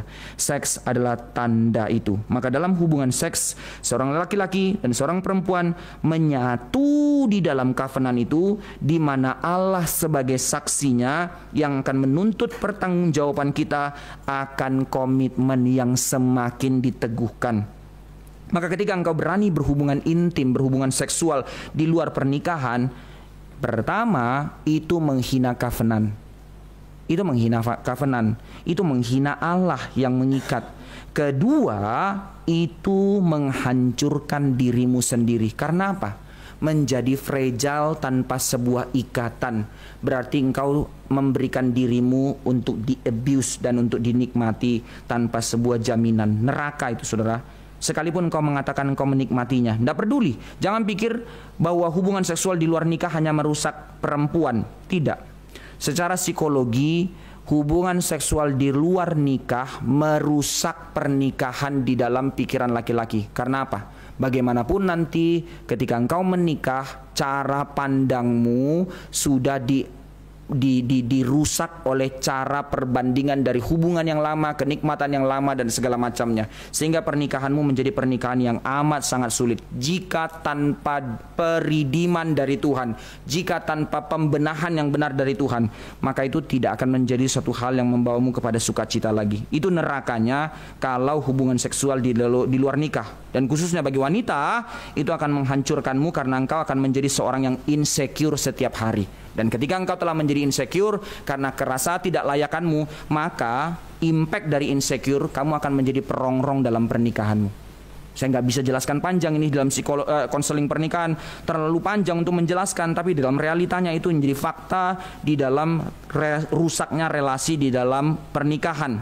Jadi sekali lagi, saudara-saudara sekalian, maka keegoisan menjadi dasar dari sebuah seks hanya demi kenikmatan sesaat, itu akan menjadi candu. Dan ketika itu sudah menjadi candu, itu tidak akan lagi menjadi kenikmatan, itu kosong. Tidak ada satu candu yang menjadi sebuah kenikmatan. Semua orang-orang addicted tidak lagi menikmati apa yang dialaminya itu sebagai kenikmatan, tapi menjadi satu ikatan yang dia tidak bisa lagi lepaskan. Sama, ketika engkau melakukan hubungan seksual demi motif keegoisan diri, itu akan menjadi kosong. Sehingga waktu engkau memasuki pernikahan, sekalipun engkau melakukan hubungan seksual dengan pasanganmu, engkau tetap akan kosong. Jadi, tujuan dari seks diberikan Allah adalah apa? Pertama, dirancang Allah sebagai cara kita untuk makin mengerti arti kasih, yaitu memberi diri sepenuhnya. Sebagaimana Kristus memberi dirinya untuk kita, dia mati untuk kita, maka ketika dalam hubungan seksual suami istri, dia memberi dirinya sepenuhnya untuk pasangannya. Itu membawa kita untuk makin mengerti arti kasih yang eksklusif. Demikian juga relasi kita dengan Kristus di dalam satu relasi yang sangat eksklusif, bahwa dia ada untuk kita. Demikian kita mengerti pernikahan, maka ikatan tanda covenant itu hubungan eksklusif, untuk dia aku berikan hidupku. Itu indahnya nanti hubungan seksual dalam pernikahan. Jadi kesimpulan saya kasih ke dalam poin ketiga ini, seks itu tidak menjadi indah semata-mata karena hubungan seksual itu, tapi seks itu menjadi indah karena eksklusivitasnya di dalam relasi itu. Perhatikan kalimat ini ya. Tidak ngerti sekarang, tapi nanti waktu menikah, engkau yang tidak jatuh ke sini, tahan sampai masuk ke dalam pernikahan itu. Engkau akan benar-benar bersyukur dan menikmati itu menjadi indah. Karena bukan hanya di dalam hormonalnya untuk hubungan itu sendiri, tapi eksklusivitasnya yang tidak bisa dibayar, itu menjadi satu keindahan. Karena kalau hanya urusan hormonalnya, bayar aja. Itu tadi yang dikatakan, bersundal, melacur. Gampang kan ya, kalau hanya untuk urusan hormonal. Atau kalau tidak berani, ya sudah, onani saja, nonton film porno dan segala macam. Itu hormonal. Tapi tidak ada eksklusivitas di situ. Buah dari karya hubungan seksual yang seperti itu, emptiness, kekosongan, kehampaan. Tapi buah dari covenant, ikatan tanda hubungan seksual di dalam pernikahan, itu eksklusivitasnya yang menjadi keindahan yang tidak akan bisa digantikan dengan apapun. Maka dengan kata lain, semua penyalahgunaan seksual di luar pernikahan dan segala macam merusak pengenalan yang sejati akan Kristus. Termasuk saudara di dalam romantisnya nanti dalam pernikahan. Ingat ya, di dalam romantisnya pernikahan, Pak Tong kan pernah kalimat kayak gini, lu sebelum nikah jangan coba-coba, nanti setelah nikah mau dansa-dansa telanjang sama pasanganmu, silakan di kamarmu. Iya, itu satu poin. Tapi ketika proyeksi pornografimu yang kau asosiasikan dalam pernikahanmu, engkau belum siap melakukan hubungan seksual. Nah itu makanya hati-hati kepada pornografi. Akhirnya fantasi pornografi itu yang kau asosiasikan, yang kau harapkan ada di dalam pasanganmu. Engkau tidak melihat eksklusivitasnya di situ. Itu jadi neraka nanti. Itu akan menjadi satu tindakan konsumerisme yang menuntut dan menuntut dan menuntut. Maka ketika pernikahan dijalani dengan cara kayak gitu, nggak akan ada pernikahan yang indah. Sekaligus, yang kedua, pengenalan yang benar akan Kristus terus-menerus akan memupuk kita, membuat kita terhindar dari seksualitas yang rusak. Pertama tadi, melalui seksualitas, eksklusivitas dalam relasi suami istri membuat kita makin mencintai dan makin mengerti kasih Allah yang dalam. Bukan menjadi asosiasi seksual dengan Tuhan, bukan. Tapi karena keintiman yang tidak bisa dibayar itu, yang tidak bisa didefinisikan itu, membawa kita kesadaran berapa seriusnya keintiman kita dengan Tuhan. Sekaligus juga di dalam keintiman kita dengan Tuhan yang benar, itu akan membuat kita terhindar dari urusan seksualitas yang bermasalah. Artinya apa? Anak-anak muda, jagalah kekudusan hidupmu di dalam relasimu dengan Tuhan. Maka engkau akan terhindar dari urusan-urusan seksualitas yang bermasalah. Sehingga dengan cara seperti itu, ketika engkau memasuki pernikahan, hubungan seksualitas itu menjadi suatu hal yang begitu indah. Keempat, apa prinsip pernikahan? Di dalam covenant itu ada tanda. Dan di dalam covenant diikat dengan semangat, satu semangat, ketersalingan. Ini pernikahan di dalam iman Kristen. Pernikahan itu adalah ketersalingan untuk saling memberi diri. Maka pernikahan tidak akan pernah menjadi neraka jika dihidupi dengan semangat penebusan ketersalingan. Tapi pernikahan akan menjadi neraka ketika dibungkus dengan semangat saling menuntut. Banyak orang pacaran begini. Kalau saya pacaran sama dia, wah saya paling beruntung nih. Saya dapat ini, dapat ini, dapat ini. Nanti setelah menikah nggak dapat lagi, menuntut, merongrong. Maka dimulai dari satu hal. Kalau saya memang mau siapkan diri untuk menikah, pacaran dengan dia, maka saya memberi diri saya kepada dia. Kalimat ini sangat berbahaya loh saudara. Kenapa? Kalau pasanganmu tidak memiliki prinsip yang sama, ini akan menjadi sebuah abuse yang sangat besar. Karena prinsipnya saya memberi diri saya sepenuhnya untuk dia. Tapi kalau dua-duanya di dalam kesadaran yang sama, punya dasar iman yang sama, maka memiliki hati yang untuk ketersalingan memberi diri yang sama. Itulah yang membuat pernikahan itu menjadi indah. Makanya Alkitab bilang, perhatikan, nggak salah.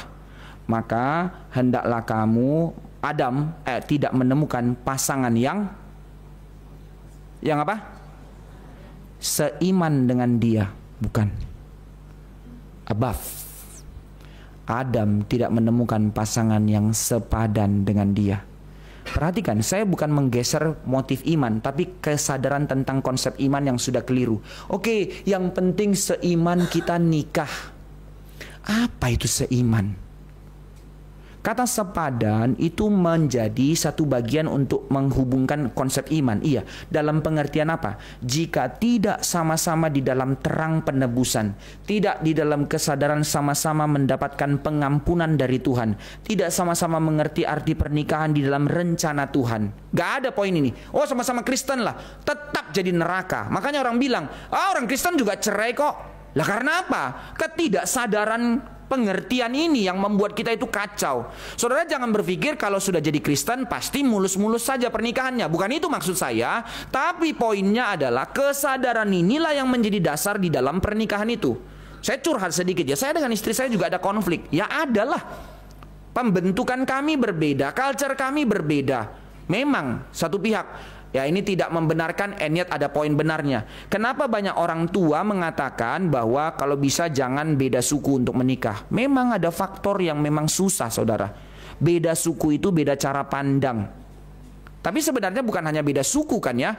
Beda daerah saja sudah beda cara pandang kok. Lah beda jenis kelamin aja udah beda cara pandang kok. The point is bagaimana kita menyikapi perbedaan itu. Nah kalau kita tidak dewasa untuk menyikapi perbedaan, ya memang akan menjadi benturan. Tapi by default kita sudah tahu bahwa kita berbeda. Ya sudah, tidak usah nikah. Ya goblok itu namanya. Perbedaan menjadi satu harmoni. Karena perbedaan itu adalah ketersalingan untuk saling melengkapi. Tapi kalau kita mau cari yang sama, ya sudah, LGBT yang menang. Lonceng sama lonceng. Iya kan? Laki-laki sama laki-laki maksudnya. Ya sudah, sama. Tapi apa yang benar? Neraka itu saudara, neraka. Kita tidak menikah karena kesamaan.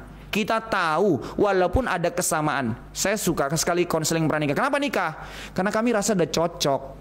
Dari mana kamu tahu kamu cocok? Karena ngomongnya nyambung. Emang kalau udah nikah nanti bisa ngomong seperti ini lagi? Pasti bisa pak. Nah, kalau itu tujuanmu, saya akan bilang, lihat ya, nanti kamu masuk jalur pernikahan teng itu, pastikan kamu lihat running text itu, welcome to hell. Saya selalu bilang kalimat itu. Loh kenapa sih Pak? Kan bukannya itu tujuan dari pernikahan, cocok dulu baru nikah. Saudara, dari mana kamu tahu kamu cocok? Yang paling kenal kamu pacarmu atau mamamu? Mamaku lah, cocok kan? Kenapa berantem terus sama mamamu? Oh iya juga ya, kan ya. Lah jadi apa itu cocok enggak cocok? Ini hanya karena semangat romantismu yang membuat kamu rasa cocok, sehingga kamu masih memberi diri untuk sacrifice. Justru bagus, iya. Tapi ingatlah, di baliknya bukan soal cocoknya. Di balik cinta itu kamu rela memberi dirimu untuk mengalah. Itu prinsip ketersalingannya. Makanya jadi cocok. The point is, kalau nanti dalam pernikahan bukan soal cocoknya, tapi semangat ketersalingan memberi diri ini yang harus kamu pegang. Itu persyarat dari pernikahan yang indah. Kerelaan, ketersalingan untuk memberi diri. Maka di dalam relasi didasari oleh keinginan dan tuntutan akan menjadi neraka. Saya dapat apa dari dia? Wah, kalau mulai pacaran dari situ, masalah saudara. Loh kalau gitu enggak boleh tuntut apa-apa Pak. Bukan. Kalau kamu benar-benar sadar di dalam kesadaran pengertian yang sama di dalam firman Tuhan, kamu meminta sesuatu dari pasanganmu, ya boleh. Tapi kamu bukan meminta untuk merongrong segala hal yang dia ada untuk kamu. Pertanyaan saya pertama sama mantan pacar saya. Saya pacaran dengan kamu, tapi saya harus kasih tahu kabar buruknya. Sok-sok pede dia mau terima saya atau tidak gitu ya. Padahal dalam hati, aduh kalau dia bilang enggak mati saya, begitu kan ya. Kalau pacaran dengan saya, paling hebat ketemu sekali seminggu sudah paling hebat. Mungkin sekali 2 minggu. Loh kenapa? Ya kan saya pergi-pergi terus. Ya wes lah, enggak apa-apa. Loh ini orang sayang sama saya enggak ya? Loh saya yang nanya, saya yang curiga sendiri. Goblok kan ya? Oke, kamu beneran oke? Ya oke gitu. Oh ya oke, jalani. Loh kamu yang nanya kok kamu. Ternyata laki-laki juga punya sisi pasif agresifnya. Berharap, aduh aku nanti kalau kangen bagaimana gitu kan ya. Senang ada. Tapi ternyata dia jawabnya enggak. Ya oke gitu. Loh kok oke tok gitu kan ya. Nah inilah dilema di dalam natur manusia yang berdosa. Jadi benar-benar dia oke enggak ya? Ya sudah jalani dulu. Ya jangan by prejudis atau apa segala macam. Loh kamu kok jawab oke? Nah ini yang salah. Saya enggak tanya. Ya sudah oke. Jalan. Setelah jalan kan nggak bisa komunikasi. Benar, yang saya inginkan itu terjadi. Ngambek dia. Kan saya yang berharap dia, aduh nanti kalau kangen gitu kan saya yang berharap. Tapi setelah terjadi, lo kok kamu nggak kasih kabar? Lo harusnya mengkonfirmasikan. Oh benar, ternyata dia suka kan ya. Sehingga dia marah karena nggak kasih kabar. Tapi dari reaksi itu, lah saya marah. Lo kan saya udah bilang, lo kok bodoh ya manusia. Lah lihat ya, dilema di dalam kebodohan realitas manusia. Lalu kamu tuh mau apa? Nah ini pernikahan, kalau tidak ada ketersalingan untuk memberi diri, kacau. Nah dari situ restart lagi ketemu. Sorry. Ya saya harus bilang, sebenarnya saya pasif agresif sama kamu. Loh, maksudnya apa? Ya saya bilang begitu berharap kamu ndak terima. Tapi dengan cara itu kita sama-sama berjuang. Akhirnya dia jujur bilang, oh iya sebenarnya saya mau gitu tapi takut kamu marah. Oh ternyata dia pengen bilang itu tapi takut marah. Lah ini kerelaan untuk kayak gini akhirnya sama-sama apa? Bukan sama-sama menangis, sama-sama menertawai kebodohan bersama. Wah bodoh ya kita ya. Oke ya, sama-sama ketawa, sama-sama minta ampun sama Tuhan. And yet, to be honest, itulah romantis. Menertawai dan menelanjangi kebodohan bersama, ketersalingan. Kami tidak menjadi romantis karena tiba-tiba saya membawa serangkaian bunga dari kutub utara lah segala macam. Yang hanya tumbuh sekali 100 tahun. Enggak ada saudara, enggak ada. Tapi ketersalingan untuk menertawai kebodohan, ketersalingan untuk saling memproses, itulah sisi romantisnya. Sisi romantis kedua, saudara saya laktos intoleran. Pacaran kami selalu ketemu Starbucks dekat gereja RMCI. Dan pada saat itu kan saya masih di RMCI berstatus mahasiswa hamba Tuhan, tapi mahasiswa tinggal di asrama. Jadi mantan pacar saya yang jemput saya ke RMCI. Pergi ke Starbucks, ya cuman ngomong di situ dengan modal kopi. Tapi dia tahu kebebalan saya. Saya laktos intoleran, and yet saya pesan selalu susu kopi. Jadi setiap kali pacaran dia harus merelakan 10 menit saya pergi ke toilet untuk diare lagi. Tiap kali kayak gitu. Mau sampai berapa lama? Sampai nanti menikah saya tidak lagi. Emang kamu percaya itu bisa? Saya percaya. Saya termakan isu 7 tahun siklus manusia pasti berubah. Nanti berubah itu. Paksa tiap hari. Jadi setiap kali sudahlah ketemu sekali 2 minggu. Ketemunya cuman berapa? Paling maksimal 2 jam. 10 menitnya dipotong untuk saya ke toilet. Akhirnya setelah menikah kami mulai cerita ulang. Dulu pacaran ada kegilaan. Kamu dengan sabar menunggu saya pup. Gitu-gitu lah ya. Ya ini menjadi ketawanya kami. Ini yang saya ceritakan kepada anak saya. Papa itu apa sih? Nah, jadi cerita-cerita, jadi lucu. Ketersalingan, saudara, ketersalingan. Yang kelima, yang terakhir, pernikahan di dalam iman Kristen adalah bayang-bayang dari relasi antara Kristus dengan umatnya. Tuhan take it seriously tentang pernikahan. Dia bilang, kasihku kepadamu seperti kasih antara suami kepada istri. Tuhan mengasosiasikan dirinya dengan pernikahan kita. Means betapa seriusnya intimasi pernikahan diperhitungkan oleh Tuhan. Gak main-main, saudara. Maksud saya menyimpulkan hal ini adalah apa? Kalau Tuhan begitu serius dengan pernikahan, kenapa kita gak serius dengan hal ini? Saya tutup, harap dari sini menjadi tanya jawab untuk saya bisa menjawab pergumulannya ya. Prinsipnya ada, lalu aplikasinya di dalam tanya jawab dari teman-teman sekalian. Kesimpulan apa yang kita mau renungkan? Pertama, pernikahan itu adalah agenda Tuhan. Jadi pernikahan itu agenda Allah di dalam kamu, agenda Allah untuk kamu yang melaluinya nama Tuhan dipermuliakan. Itu tujuan dari pernikahan, disiapkan oleh Tuhan. Tuhan begitu serius dengan pernikahan, maka kita tidak berhak menyepelekan, mengabaikan panggilan ini. Tidak berhak menjalankan panggilan ini berdasarkan agenda saya pribadi. Tapi panggilannya justru karena ini agenda Allah, baik-baik gumulkan dan doakan. Tetapi karena ini dari Tuhan, ya sudah, pokoknya harus nikah. Maka yang kedua, tidak juga dengan kejar panggilan ini, jalankan panggilan ini semata-mata karena harus, karena ego, karena nafsu. Tidak. Means, maksudnya apa? Saya tahu saudara bergumul akan hal ini, dan saya sudah melalui proses itu. Maka apa yang saya gumulkan? Semenjak saya kuliah, saya benar-benar melakukan ini. Saya berpuasa, berdoa sama Tuhan untuk minta saya menikah dengan benar. Saya puasa. Saya tidak bilang saudara harus puasa. Means adalah saudara baik-baiklah bergumul, minta sama Tuhan. Saya berdoa kok Pak, tapi sama Tuhan pun saudara gengsi. Masa aku harus merengek sama Tuhan kayak anak-anak minta permen? Yes. Minta sama Tuhan. Kenapa? Ini agenda dia kok. Berarti kalau engkau minta untuk menggenapi kehendaknya, maka Tuhan akan memimpin jalanmu. Ya of course, bukan hanya teriak-teriak terus minta. Teruslah belajar. Untuk yang tadi balance, belajar terus menemukan kebenaran dan segala macam. Tidak mungkin tidak, saudara. Tuhan akan membukakan, Tuhan akan menunjukkan kepadamu. Tapi seiring kacamatamu kalau tidak diubahkan, kamu minta tapi kacamatamu tidak diubahkan, nanti Tuhan kasih juga kamu tidak akan lihat kok. Kamu akan terus sortir, buang terus dan segala macamnya. Dua cerita tentang hal ini. Cerita pertama, satu kali ada banjir, tenggelam rumahnya. Akhirnya dia berusaha menyelamatkan diri sampai di atap rumah lantai ketiga rumahnya. Jadi udah benar-benar tenggelamnya ini sampai 9 meter ini banjirnya. Lalu dia berteriak, Tuhan tolong aku, Tuhan tolong aku. Tiba-tiba orang datang lewat rakit kecil. Ayo cepat, ini masih hujannya akan datang lagi makin tenggelam. Enggak, aku lagi tunggu Tuhan. Lewatlah si rakit ini. Tiba-tiba rescue naik boat datang. Ayo, enggak, aku lagi tunggu Tuhan. Sudah makin naik, sudah makin selehernya. Tuhan mana? Helikopter terakhir datang. Ayo, enggak, aku lagi tunggu Tuhan. Tenggelam. Lalu mati. Dia protes sama Tuhan. Kenapa enggak kau kirim? Tempeleng 3 kali. 3 kali dikirim lu enggak mau. Sama. Tuhan, aku cari pasangan, datang. Enggak lulus kualifikasi Tuhan. Tuhan, mana pasangan? Datang lagi. Kurang cantik Tuhan. Tuhan, mana? Datang yang sudah cantik. Aduh, cerewet Tuhan. Ya, mana segala macam. Setelah itu, sudahlah Tuhan, memang aku tahu aku enggak nikah. Wih, hebat ya. Aku tahu lagi katanya. Sok tahu kata Tuhan. Maka poinnya, laki-laki, perhatikan kalimat ini. Di dalam kau mencari pasangan hidup, apa yang harus kau benahi?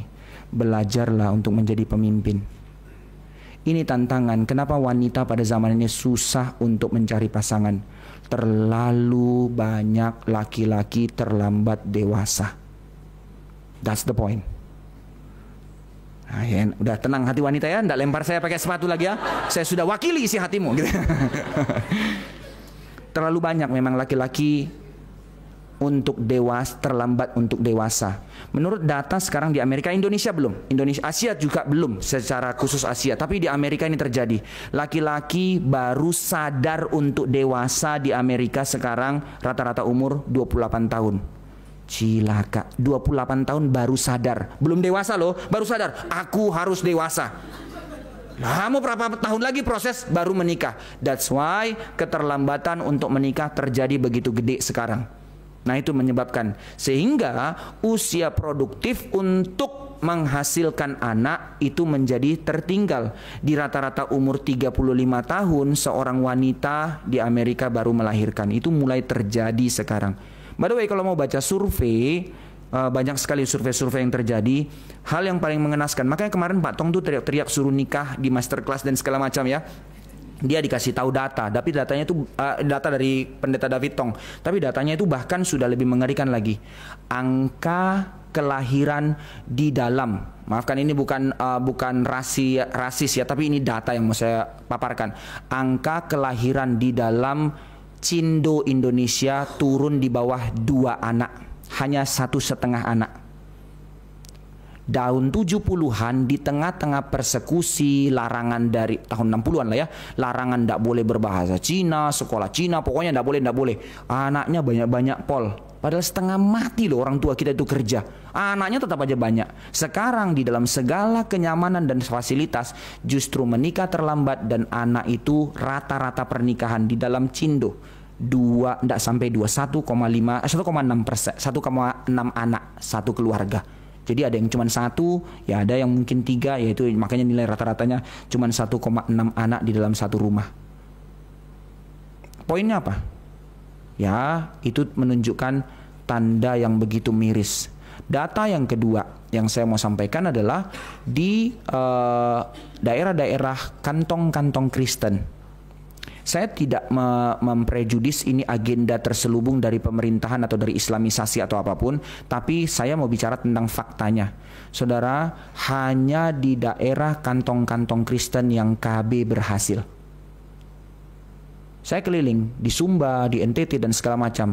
Dahulu 10 tahun lalu sekolahnya ya memang penambahan jumlah sekolah makin banyak, tapi sekaligus penambahan jumlah sekolah itu tidak menjadi valid dengan data yang kedua ini, bahwa dahulu satu sekolah bisa 4 rombongan belajar satu tingkat, kelas 1 SD, 1A, 1B, 1C, 1D. Sekarang sisa 1 kelas. Satu sekolah cuma 1 kelas SD-nya. Dan dahulu kita tahu satu kelas 45 anak satu kelas. Sekarang cuma 1 kelas rombongan belajar dan tuntutan pemerintah hanya boleh 25 anak di satu kelas. Itu pun tidak cukup. Paling banyak 19 anak dalam satu kelas.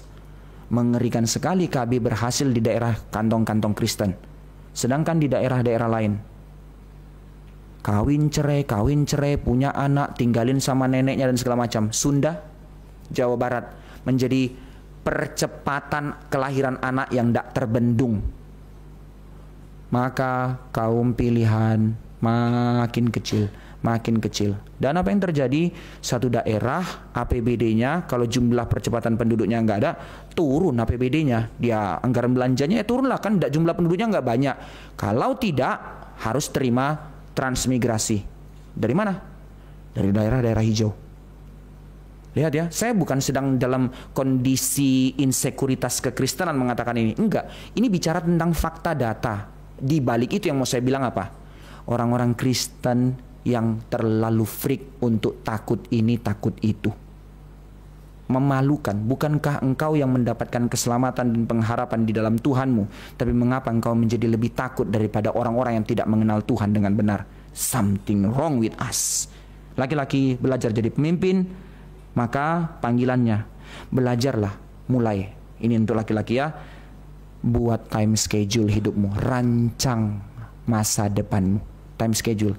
Bukan soal rancanganmu sudah terpenuhi nanti baru kamu boleh menikah. Bukan itu. Persoalannya, aduh sekarang saya udah mulai kerja, saya harus establish dulu ini. Bukan itu yang diharapkan wanita sebenarnya. Ya of course, tentu di dalam filsafat zaman yang merusak, wanita-wanita akan mencari sekuritas. Lu punya mobil apa? Itu sudah pasti konfirmasi bukan itu pasangan hidupmu. Amin laki-laki. Tapi dia cantik pak, ya monggo silakan ke neraka. Dan ingat running text-nya ya. Bukan itu, tapi wanita-wanita yang bijak tidak mencari itu, tapi dia mencari seorang yang bisa memimpinnya.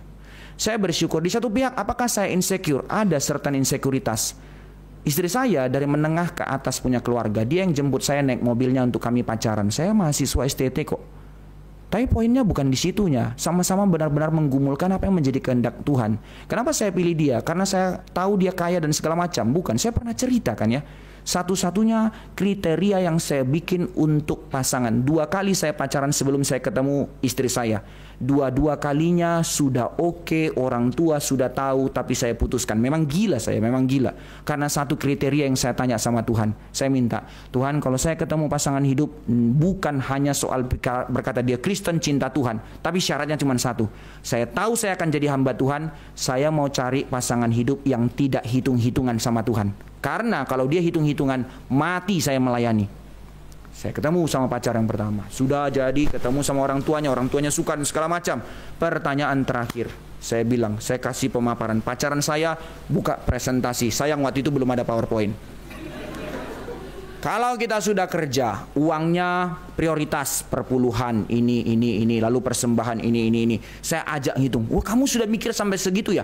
Ya iya, saya pacaran itu mau nikah, bukan untuk romantis omong kosong. Oke. Wah, makin konfirmasi dong dia. Sip, beres.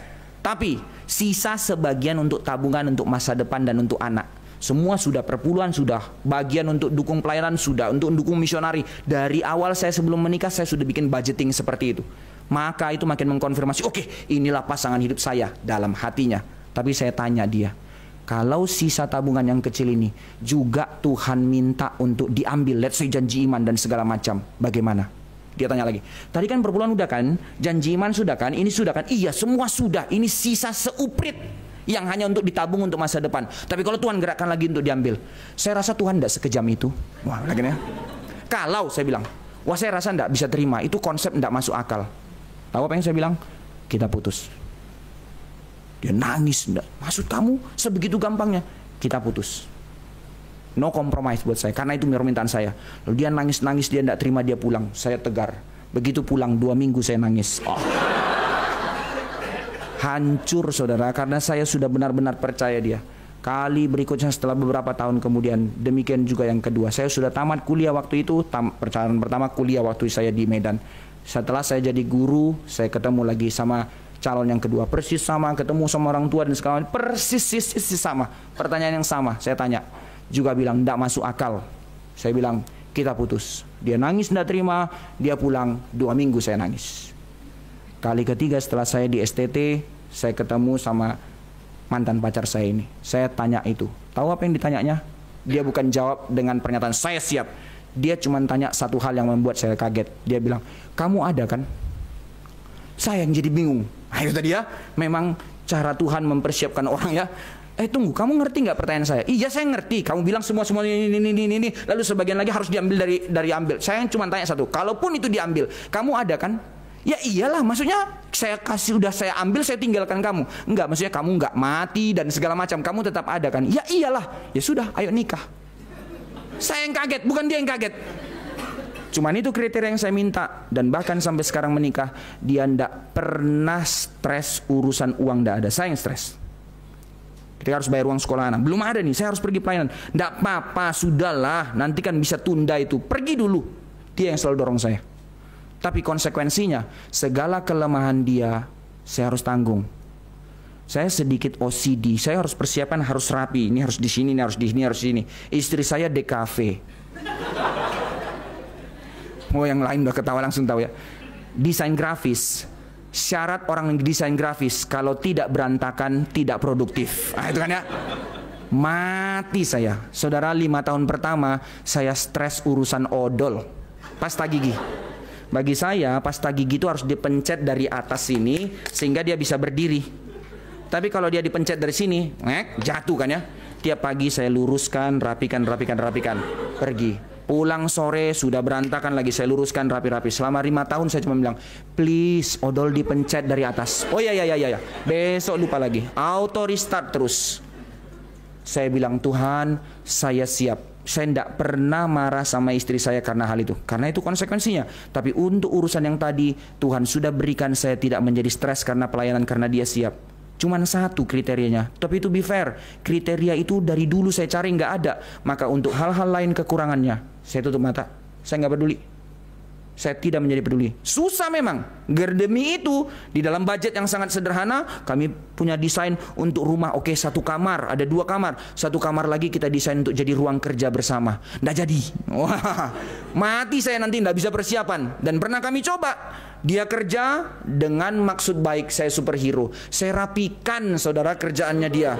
Lalu saya persiapan, lalu saya enak tidur. Begitu saya tidur, dia setelah ngurus anak, dia mau kerja. Ngamuk dia.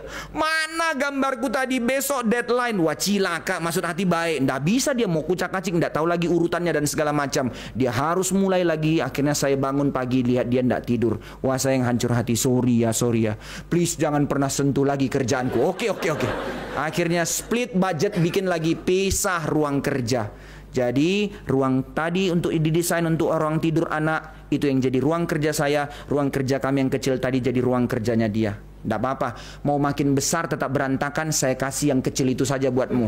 Tidak apa-apa, pokoknya jangan ganggu katanya. Tapi saya bodoh. Begitu anak saya bertumbuh dewasa, copyright mamanya. Di mana mainan buar berantakan. Saya bilang, boleh ganti nggak kamar kecilnya buat saya kamar kerja? Nggak bisa, sudah deal ya, gitu-gitulah ya. Jadi rumit, jadi stres, tapi jadi beauty. Itulah keindahan. Sekali lagi laki-laki, jangan buang waktumu, jangan terlambat, jangan berlambat-lambat untuk dewasa. Dan ingat, engkau bukan cari bidadari yang turun dari kayangan, tapi engkau bertemu dengan wanita yang sudah berdosa and yet ditebus oleh Kristus. Amin. Wah, bagus. Saya puji Tuhan, laki-lakinya amin ya, bukan wanita yang amin. Penutup, wanita. Sederhana. Jangan jadi besi.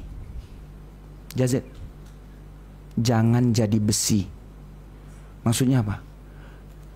Kakumu itu loh. Saya pengen tak rebus biar andai sedikit. Jangan jadi besi. Apa tanda kamu jadi besi?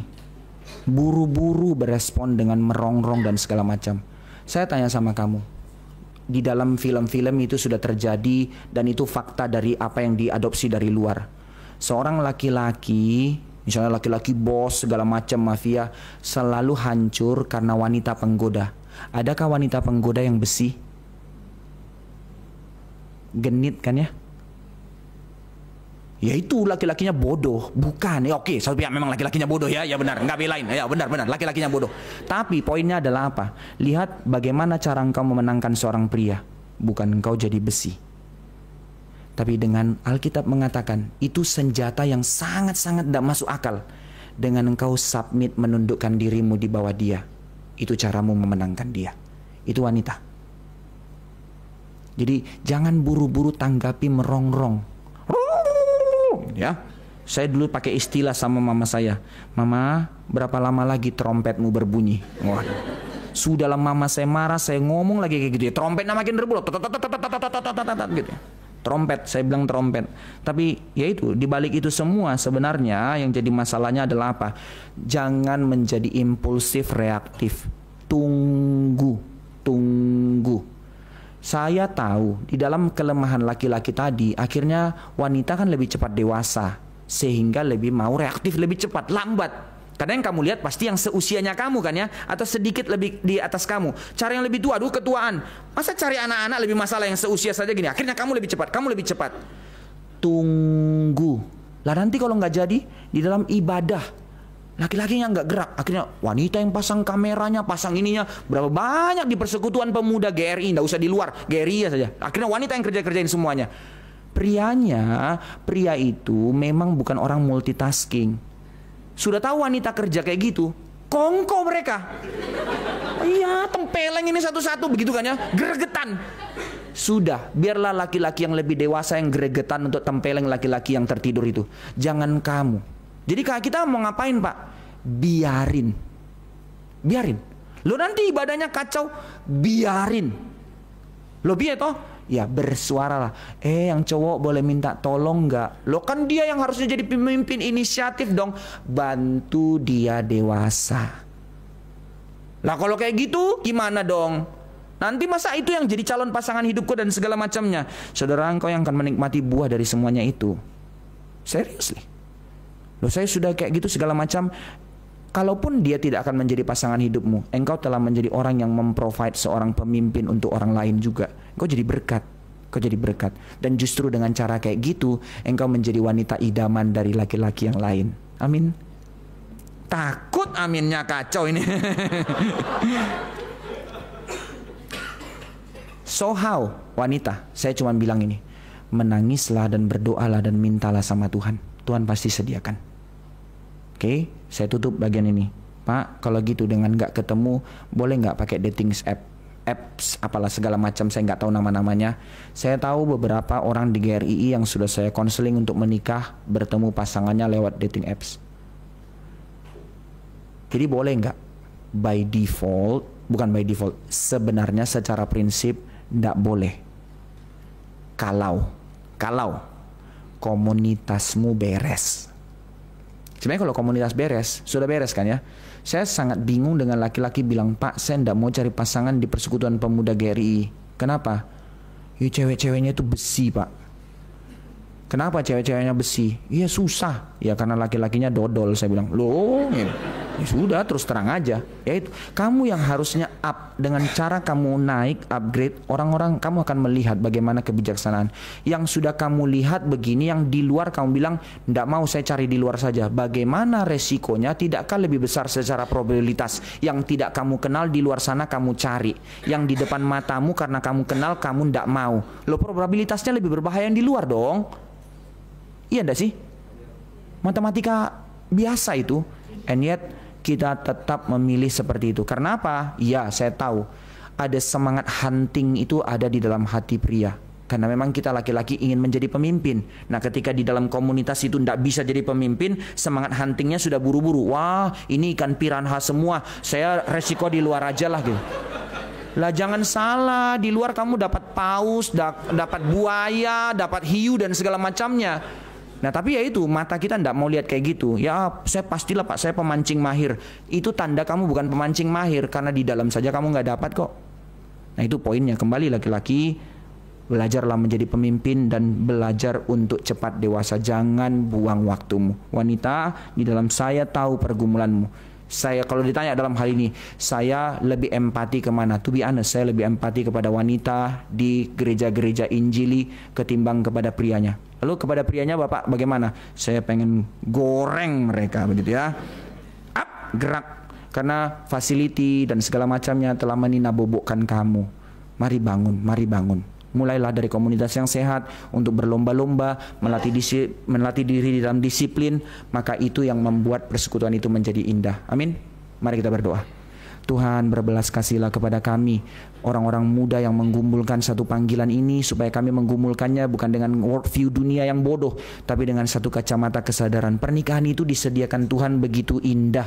Pernikahan itu disediakan Tuhan, dikhususkan Tuhan untuk kami hidupi, dan di dalamnya ada berkat Tuhan, pemeliharaan Tuhan, janji Tuhan. Dan pernikahan itu sendiri di dalam misi Allah yang begitu besar, yang begitu mulia. Dan sekarang Tuhan memanggil kami untuk menghidupi misi itu. Tapi tak kala kami tidak tahu caranya, kami bergumul di dalamnya, kami takut menjalaninya, karena cara pandang dunia telah membawa kami kepada kacamata yang salah untuk menilainya. Tuhan, mohon belas kasih-Mu, rajut hidup kami, tata ulang hidup kami. Kami yang pria boleh belajar untuk benar-benar bertanggung jawab, melatih diri bertanggung jawab secara dewasa. Kami yang wanita juga belajar mau menundukkan diri kami dengan kerelaan untuk terus berdoa dan menangis di hadapan Tuhan. Tuhan, sediakanlah bagi kami, dan Tuhan berilah kami kepekaan dan kerelaan untuk menemukan pasangan hidup kami, sehingga melalui kerinduan untuk saling memberi diri, ketersalingan dalam cinta kasih, bukan demi pemuasan agenda diri yang egois, tapi untuk misi kerajaan Allah. Tuhan mempertemukan kami dengan pasangan hidup melalui keluarga yang kami jalankan. Kami melayani Tuhan, menghadirkan shalom bagi dunia, menyatakan kerajaan Allah di tengah dunia. Dengar doa kami, dalam nama Tuhan Yesus kami berdoa. Amin.